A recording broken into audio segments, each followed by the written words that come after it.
Hi ಸ್ನೇಹಿತರೆ, welcome to our channel Mithun Raj ಅಡುಗೆ ಮನೆ. ಇವತ್ತಿನ ವಿಡಿಯೋದಲ್ಲಿ ಸ್ಪೆಷಲಾಗಿ ನಾನು ಇನ್ಸ್ಟೆಂಟಾಗಿ ದೋಸೆ ಮಾಡಿ ತೋರಿಸ್ತಾ ಇದ್ದೀನಿ. ತುಂಬ ಫ್ಲಫಿಯಾಗಿ ಮತ್ತು ಸಾಫ್ಟಾಗಿ ಆರಾಮಾಗೆ ಮಾಡ್ಕೋಬೋದು, ಈಸಿಯಾಗೆ ಮಾಡ್ಕೋಬೋದು. ಈ ದೋಸೆಗೆ ಕಾಂಬಿನೇಷನ್ ಆಗಿ ಚಟ್ನಿ ಕೂಡ ತೋರಿಸ್ತೀನಿ. ತುಂಬ ಟೇಸ್ಟಿಯಾಗಿರುತ್ತೆ ಚಟ್ನಿ. ಯಾವಾಗಲೂ ಒಂದೇ ಥರ ಮಾಡೋದ್ರೆ ಸ್ವಲ್ಪ ಡಿಫ್ರೆಂಟಾಗಿ ಮಾಡಿ ತೋರಿಸ್ತೀನಿ. ಈಸಿಯಾಗೆ ಮಾಡ್ಕೋಬೋದು, ಆರಾಮಾಗೆ ಮಾಡ್ಕೋಬೋದು. ತಡ ಮಾಡಿದ್ರೆ ವಿಡಿಯೋ ಸ್ಟಾರ್ಟ್ ಮಾಡೋಣ ಬನ್ನಿ. ಮೊದಲನೇದಾಗಿ ಒಂದು ಕಡಾಯಿ ಅಥವಾ ಒಂದು ಪಾನಲ್ಲಿ 1 ಕಪ್ಪಷ್ಟು ನಾನು ಬಾಂಬೆ ರವೆ ತೊಗೊಂಡಿದ್ದೀನಿ. ಇದು ಕೆಲವೊಬ್ಬರು ಉಪ್ಪಿಟ್ಟು ಕೂಡ ಯೂಸ್ ಮಾಡ್ತಾರೆ. ಸಣ್ಣ ರವೆ ಅಂತಾರಲ್ವ, ಅದನ್ನು ತೊಗೊಂಡಿದ್ದೀನಿ, ಬಾಂಬೆ ರವೆ. ಇದನ್ನು ಮೀಡಿಯಮ್ ಫ್ಲೇಮಲ್ಲಿ ಅಥವಾ ಲೋ ಫ್ಲೇಮಲ್ಲಿ, ಮೀಡಿಯಮ್ ಆರ್ ಲೋ ಫ್ಲೇಮ್ ಮಧ್ಯೆ ಇಟ್ಕೊಂಡು 2ರಿಂದ 3 ನಿಮಿಷ ಕಲರ್ ಚೇಂಜ್ ಆಗಬಾರ್ದು, ಹಾಗೇ ಇರಬೇಕು, ಅಲ್ಲಿವರೆಗೂ ಹುರ್ಕೋಬೇಕು. ನಿಮಗೆ ಬೇಕಿದ್ರೆ ಟೈಮಿಂಗ್ ಸೆಟ್ ಮಾಡ್ಕೊಂಬಿಡಿ, 2ರಿಂದ 3 ನಿಮಿಷ ಸಾಕು.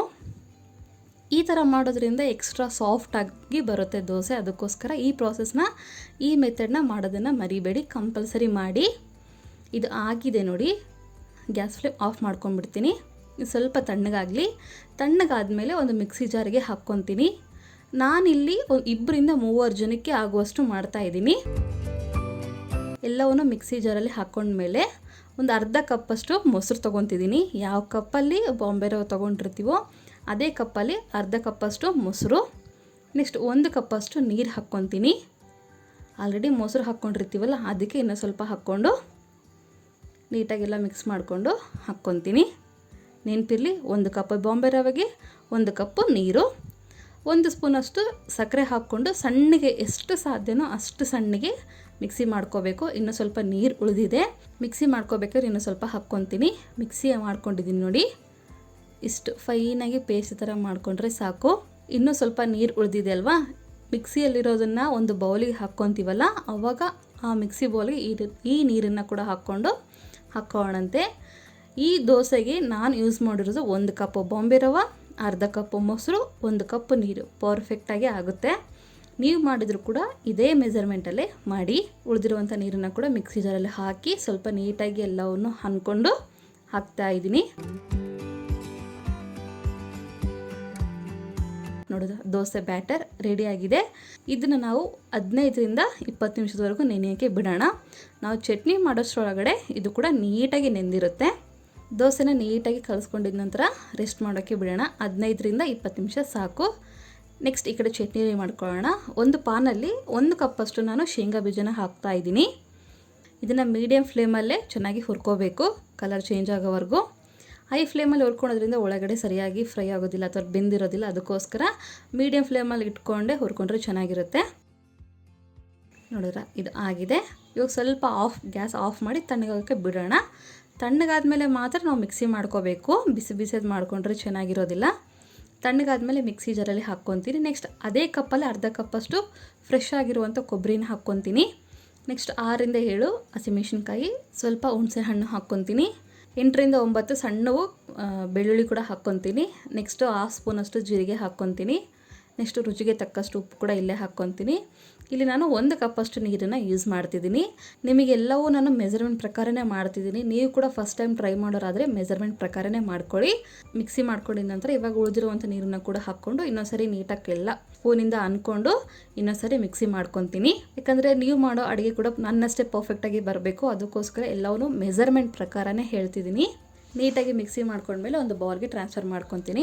ಉಳಿದಿರುವಂಥ ನೀರನ್ನು ಕೂಡ ಮಿಕ್ಸಿ ಜಾರಿಗೆ ಹಾಕ್ಕೊಂಡು ಇನ್ನೂ ಏನಾದರೂ ಉಳಿದಿದ್ರೆ ಆ ನೀರನ್ನು ಕೂಡ ಚಟ್ನಿನಲ್ಲೇ ಹಾಕ್ತೀನಿ. ಹಾಕಿದ್ಮೇಲೆ ಈ ಥರ ನೀಟಾಗಿ ಕಲಿಸ್ಕೊಂಡು ಇದಕ್ಕೆ ನಾವೀಗ ಒಗ್ಗರಣೆ ಕೂಡ ಕೊಡೋದನ್ನು ಯಾವ ಥರ ಕೊಡಬೇಕು ಅನ್ನೋದು ಕೂಡ ಹೇಳ್ಕೊಡ್ತೀನಿ.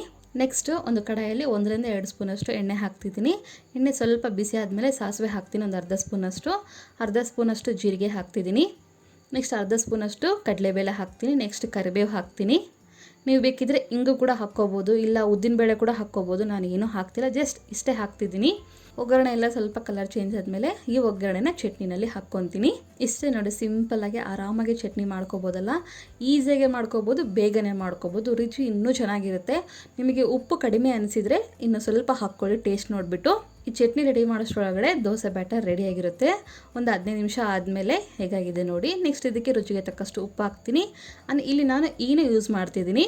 ನಿಮ್ಮ ಹತ್ರ ಯಾವ ಫ್ರೂಟಿಂದು ಫ್ಲೇವರ್ ಇದ್ದರೂ ಓಕೆ. 1 ಸ್ಪೂನಷ್ಟು ಅಂದರೆ ಅಥವಾ ಒಂದು ಫುಲ್ ಪ್ಯಾಕೆಟ್ ಯೂಸ್ ಮಾಡ್ತಿದ್ದೀನಿ ನಾನು.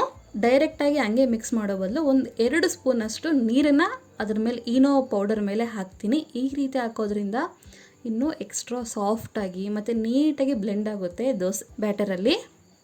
ಅದಕ್ಕೋಸ್ಕರ ಹಾಕ್ತಾಯಿದ್ದೀನಿ. ಇದೇ ಸ್ಟೆಪ್ಪೇ ಮಾಡಬೇಕು.